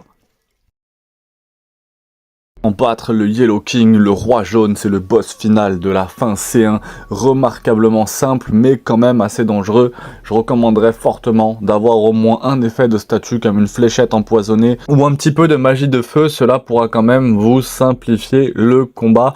Si jamais vous avez aussi un équipement, le Eclipse talisman externe qui peut vous augmenter votre résistance à la magie, donc ça peut être aussi intéressant d'avoir cet objet en plus. Une armure ou une robe de grand prêtre, c'est un moyen d'obtenir des doubles tours, et la compétence attaque rapide ou lame d'ange blanc, donc la White Soul, hein, n'hésitez pas à aller voir ma vidéo comment battre le White Angel. Donc lui, il a 2000 points de vie, le serpent a 2000 points de vie et il soigne toutes les autres parties de 70 HP, vaut mieux l'ignorer. Le torse a 3200 points de vie. Et il lance un orbe noir à 990 de dégâts. Si le tuto t'a été utile, n'hésite pas à t'abonner parce qu'il y a un gros paquet de tutos qui vont sortir sur Fear and Hunger 2 et sur Fear and Hunger afin de finir complètement le jeu. On a quand même vu, je pense, une grande partie du jeu sur cette chaîne. N'hésite pas à t'abonner, à laisser un petit pouce bleu, ça fait toujours plaisir. Force à tous, c'était Carré pour vous servir.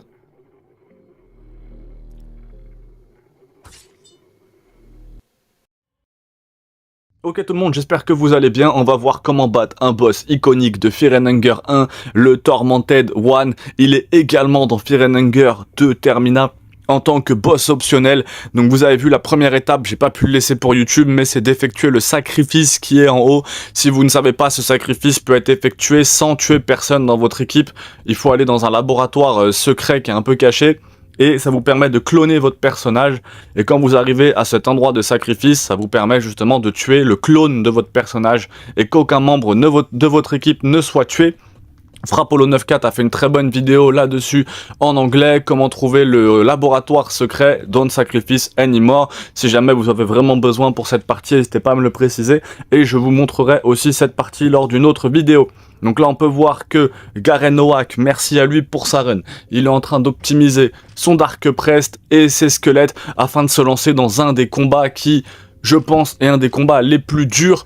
Le Tormented One, il est franchement, je pense, au moins dans le top 3 ou 5 des combats les plus durs de Fear and Hunger. N'hésitez pas à aller regarder aussi une vidéo qui s'appelle The Tormented One in one shot, quelque chose comme ça, in one turn. The Tormented One killed in one turn de Valtei, donc qui a fait quand même 13 000 vues. Valtei en plus qui est un des boss du jeu, hein, qu'on a déjà vu. Et n'hésitez pas à aller voir sa vidéo, vous allez voir qu'il le tue en un coup. Donc c'est un mob qui est compliqué mais qui est tuable en un tour. Et son Kahara prend quand même 70 de dégâts. Donc déjà être très équipé en explosif vial, en light blue, être quand même avec un petit peu d'équipement, ça sera quand même beaucoup mieux. On va voir comment il s'y prend. Le premier tour, le but c'est juste de faire un maximum de dégâts afin de le faire passer à sa deuxième phase. Donc très sensible au poison et à la brûlure, c'est une des choses que je recommande le plus. Commencez à le brûler et à l'empoisonner dès que vous pouvez, dès qu'il est passé en phase 2, car il va garder ça dès qu'il aura la phase 3, donc avec les chaînes. Il me semble qu'il y a deux phases 2 comme ça, sans ses bras, et la phase 3 qui va arriver juste après, mais si vous tapez assez vite, normalement, il se transforme directement en Tormented One avec ses chaînes tout autour. Donc n'hésitez pas à l'empoisonner. Si vous pouvez en plus rajouter du combustible, donc qu'il soit brûlé en plus d'être empoisonné, il faut vraiment y aller. Donc il y a une arme qu'on peut récupérer qui s'appelle la War Sainte, qui est très forte et qui est quand même recommandée contre lui. Là on voit que Garen Noack lui s'en sort très très bien, c'est un joueur qui a vraiment l'habitude de jouer. Donc n'hésitez pas à aller regarder les différentes runs aussi de comment les gens ont fait pour le battre. Je pense que c'est vraiment quelque chose, je suis même sûr, c'est quelque chose qui va vraiment vous aider si vous luttez contre ce boss. Donc commencez déjà à effectuer le sacrifice qui devrait vous simplifier la vie. Utilisez du poison ou de la combustion, ou les deux si vous pouvez, obligatoirement directement. Arriver à 4 personnages, ça me paraît quasiment indispensable aussi. Son premier cercle a 3000 points de vie, donc c'est quelque chose qui est vachement prenable, alors que le deuxième et le troisième ont 10 000 points de vie. Donc concentrez vos attaques exclusivement sur le premier cercle, taper ailleurs n'aura aucune utilité. Si vous avez des murkiviales ou des explosifs viales, n'hésitez pas à lui balancer aussi à volonté. Et là on va voir que Garen Noack s'en sort magnifiquement bien, il va le tuer sans quasiment prendre de dégâts. Donc c'est une très très belle partie à laquelle on assiste sous nos yeux. Donc c'est vraiment sublime. N'hésitez pas à commenter si jamais vous avez d'autres astuces. Je sortirai peut-être une deuxième vidéo comment le battre effectivement. Donc si vous avez des astuces, des choses en complément, n'hésitez pas à les mettre en commentaire. Ça fait toujours plaisir à dire quel est le perso idéal pour Fear and Hunger 2. Pour commencer Fear and Hunger 2 Termina. À aller faire un petit tour, aller jouer à Armored Core 6 qui est un bon From Software. Prenez soin de vous, regardez pas trop de shorts, pas trop de TikTok. Prenez soin de votre santé mentale, faites gaffe à vous, une vidéo par jour sur Fear and Hunger. Et on va voir comment battre François dans Fear and Hunger. S'il y a un petit chrono en haut à droite, c'est pas pour rien, ça va bientôt sortir sur la chaîne, ne vous inquiétez pas. Donc il se cache dans le Golden Temple, le temple doré, il y a François qui est juste là, posé sur le trône. Si vous connaissez l'histoire, vous savez pourquoi Enki se trouve à cet endroit précis.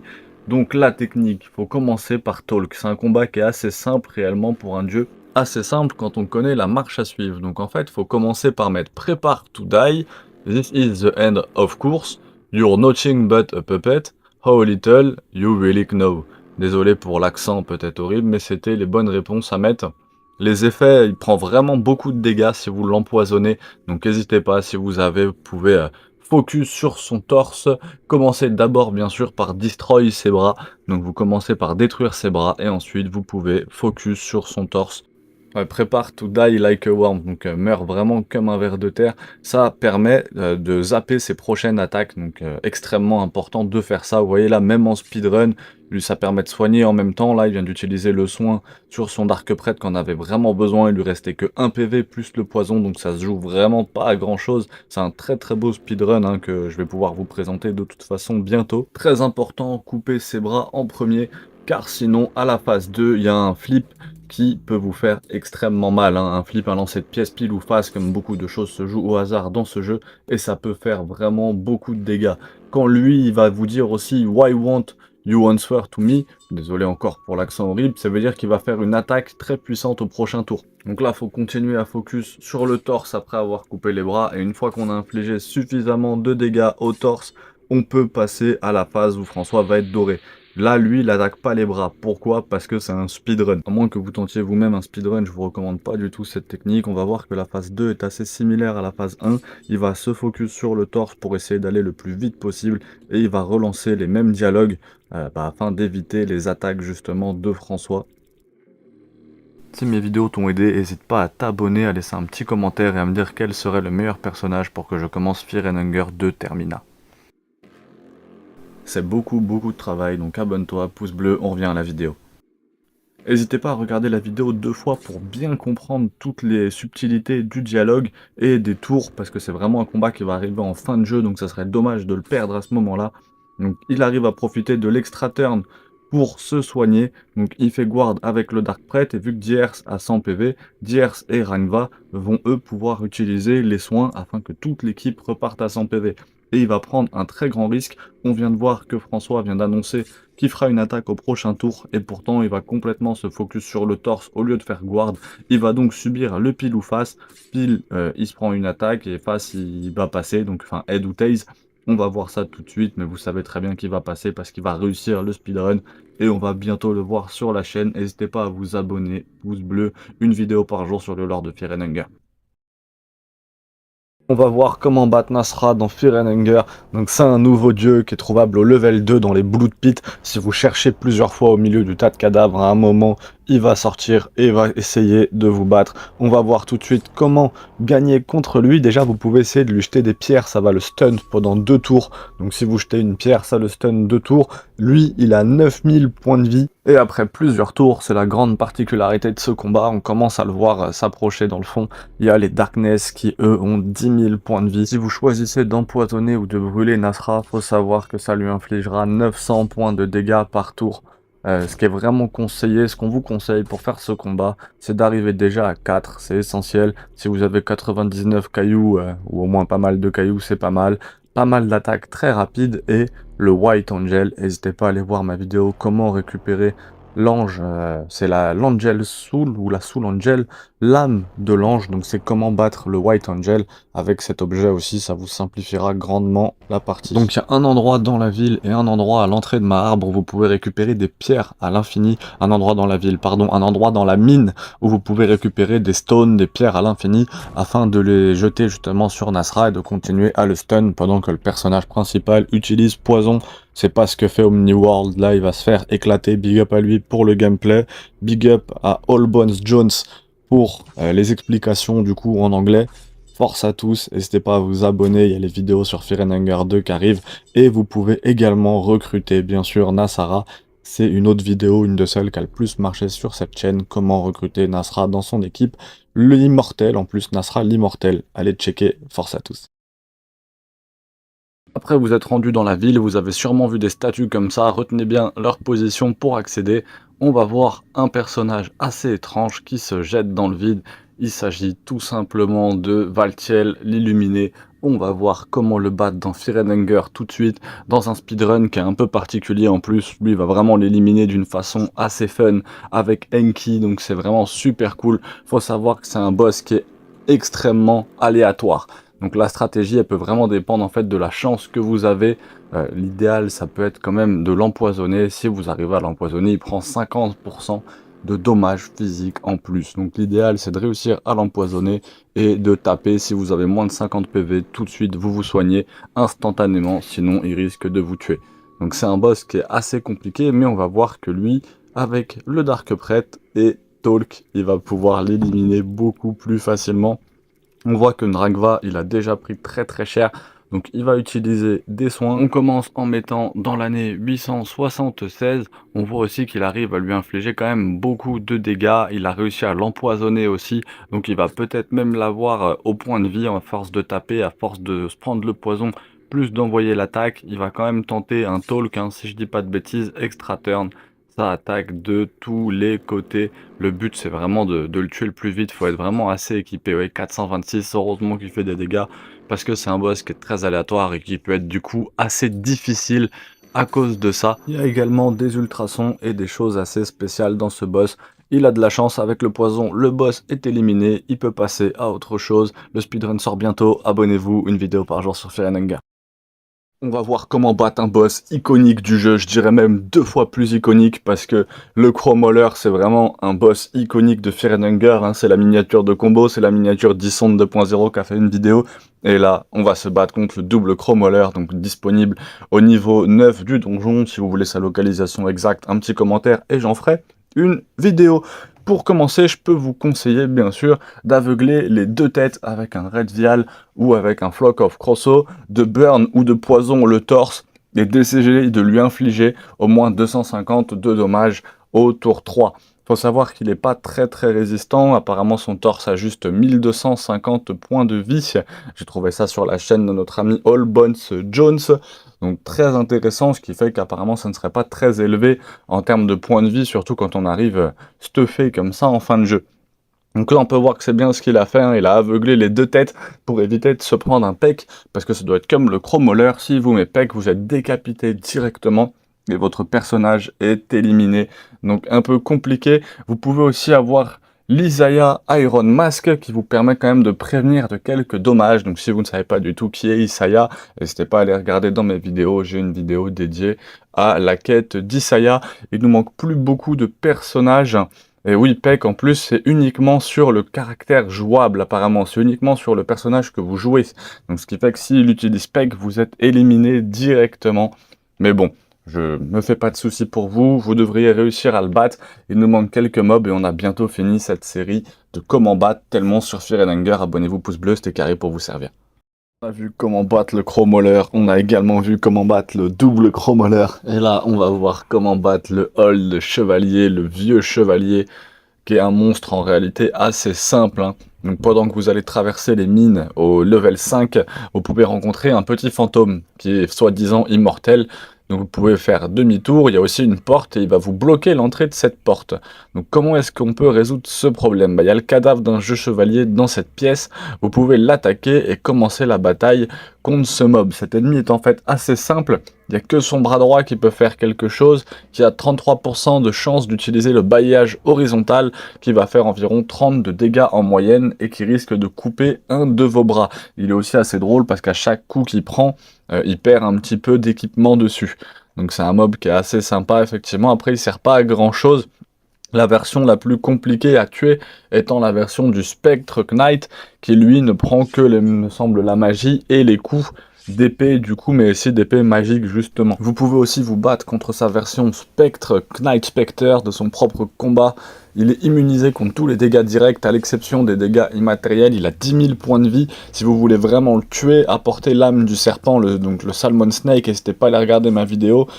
Ou celle de du White Angel, ou des fléchettes bien sûr curatives, un sort de feu, parce que le poison ou la brûlure lui infligeront 1000 de dégâts par tour. Donc en 10 tours, il va être éliminé, mais il faut quand même être bien préparé. L'explosif vial aussi.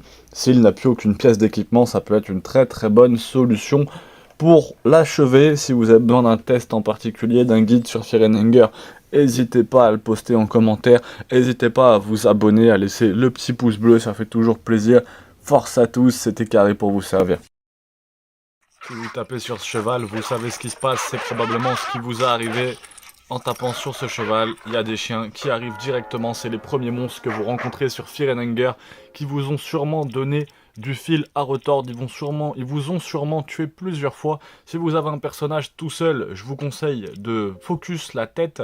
Vous pouvez aussi faire guard autour 2, 5 et 8, afin vraiment de minimiser les dégâts que vous allez recevoir. Et bien sûr, si vous avez en item un bâton ou un rotten meat, vous pouvez leur jeter. Là, on est deux, donc on va pas prendre de risque. On tape à chaque fois la tête. Mais miss, effectivement, c'est pas vraiment de chance. Si vous avez plusieurs persos, je vous conseille plutôt de focus le torse.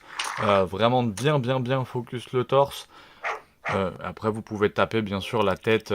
Si vous avez un perso tout seul, le mieux étant quand même de leur jeter un bâton et d'éviter le plus possible ces chiens de Dark Souls qui sont très compliqués et qui refusent de mourir. Leur apparence est quand même toute mignonne quand on voit les chiens de Fear & Anger Termina qui ont même plus de tête. Attention, ouais, c'est ça, là j'ai eu de la chance de réussir à m'évader. Si vous aggrappe, si vous aggro pendant ce pile ou face, je sais pas comment vous souhaitez dire, mais si vous attrape pendant ce pile ou face, ça va être très compliqué pour vous en sortir. Donc là, on va continuer à focus, normalement il va frapper le torse, et c'est fini. Donc c'est des monstres qui sont vraiment pas compliqués, d'habitude il y en a que 2, sûrement 3 quand on tape quand on tape le cheval, l'entrée de Fear and Hunger, c'est vraiment magnifique. Je vous prépare de toute façon une vidéo sur chaque ennemi. Il y a déjà tous les guides qui sont disponibles pour tuer quasiment tous les ennemis. Il manque peut-être un garde ou deux. Si jamais vous avez un ennemi en particulier que vous souhaitez voir, n'hésitez pas à en parler. Et surtout, allez bien vérifier la chaîne avant, parce qu'il y a déjà quasiment tous les monstres de Fear and Hunger qui sont passés sur cette superbe chaîne YouTube. De toute façon, c'est un magnifique jeu. Vraiment, qu'est Fear and Hunger, c'est vraiment un magnifique jeu en tout point, donc je ne peux que vous encourager à y jouer, puis à éviter de taper le cheval, hein, rentrer directement dans le donjon, faites pas les fous quoi. On va s'achever ce troisième Jäger Dog, ce troisième chien sauvage, et on est plutôt très très bien. Et voilà, magnifique. Donc ce mob est massacré, c'était pas très compliqué, j'espère que la vidéo vous aura diverti, n'hésitez pas à vous abonner, à aller regarder tout ce qui se passe sur la chaîne, il y a pas mal de trucs sympas, il y a la vidéo sur le mode secret Dungeon Knight, il y en a plusieurs qui sont sympas, il y a pas mal de trucs cool à aller regarder, donc allez faire un petit tour sur la chaîne. Force à tous, merci de m'avoir écouté, c'était Carré pour vous servir. Comment battre l'élite Guardian dans Fear and Hunger? L'idéal c'est de pas se battre contre ce mob, mais si vraiment vous avez envie de vous lancer un petit défi, vous pouvez activer le levier juste au-dessus, le mieux c'est de se barrer. Mais si vous avez envie de vous lancer un défi, vous pouvez vous battre contre ce monstre qui là met un petit peu de temps à réagir. Je vais vous donner quand même 2-3 conseils pour essayer de le battre. En premier lieu, si vous avez les armes guard, ils peuvent être très utiles parce qu'ils vont vous empêcher qu'ils vous coupent un bras avec l'épée. Donc dans ce cas-là, vous tapez la masse directement au début, et si vous n'avez pas d'arme guard, commencez plutôt par taper l'épée. Le mieux, c'est d'éviter de se battre contre ce monstre complètement horrible. Il va rusher autour 2, 5 et 8, et donc si jamais vous perdez le lancer de pièces, vous pouvez avoir de gros dégâts, et ensuite vous n'avez plus qu'à vous focus sur le torse, une fois que vous l'avez découpé. Donc si vous êtes tout seul, c'est très compliqué. Là, à 3 personnages, le combat se passe de façon relativement simple. Donc on va juste le découper en lançant des attaque torse, afin qu'il perde tous ses points de vie, et c'est quelqu'un qui se bat assez facilement, mais vous voyez qu'il a quand même fait des petits dégâts à notre Outlander favori. Donc si vous avez un Bear Trap, petit Bear Trap, vous posez le piège avant, et vous essayez de le faire tomber dedans, afin de passer ce combat facilement. Donc c'était comment battre l'élite Guardian dans Fear and Hunger. On a déjà vu comment battre les autres prisonniers, donc abonnez-vous, pouce bleu. Salut tout le monde, comment battre les Maneba dans Fear and Hunger? On va voir ça tout de suite. C'est un mob très courant que vous risquez de rencontrer au début du jeu si vous prenez le donjon sur la gauche, en esquivant bien sûr les dogs, hein, on les a vus juste avant. C'est un mob qui est très courant, souvent un des premiers qui risque de vous tuer, et qu'il faut pas négliger, surtout si vous avez un personnage. C'est quelqu'un qui est très compliqué, comme tous les boss et tous les monstres de Fear and Hunger, encore pire sur Termina. Si vous avez un personnage, c'est très compliqué, donc essayez d'arriver avec 2. Vous vous concentrez exclusivement sur la tête. Si vous avez le Worm Joyce, ça vous permet de vous soigner des parasites. Et si vous avez le White Vial, ça vous permet de vous soigner du poison. Et bien sûr, beaucoup plus facile avec 2 personnages. Et vous ne pouvez pas vous échapper à cause de ces tentacules. Donc ignorez ces tentacules, concentrez-vous sur la tête. Et de toute façon, vous ne pouvez pas vous échapper, parce que ces tentacules vont vous empêcher de bouger.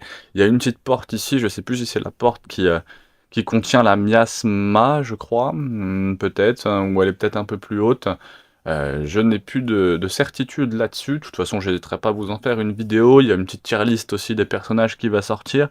N'hésitez pas à mettre vos préférences. Est-ce que vous préférez qu'on voit d'abord la miasma? Est-ce que vous préférez qu'on voit d'abord la tier list des personnages? Ou est-ce que vous préférez une vidéo sur Fear and Hunger Termina 2? Mettez-le moi en commentaire et je m'appliquerai pour demain. Il y a aussi toutes les vidéos sur le mode Dungeon Knight qui sont disponibles, qui sont très sympas. N'hésitez pas à aller mettre un petit coup d'œil dessus. Et de toute façon, on arrive à la fin de comment battre quelqu'un, hein. Il reste peut-être 3 ou 4 mobs à faire sur le 1, mais je pense qu'on a quasiment tout vu. Il y a plus de 50 vidéos là-dessus. Dites-vous qu'une vidéo comme ça, c'est au moins 20 à 30 minutes de préparation pour 2 minutes. Donc abonnez-vous, pouce bleu. Force à tous.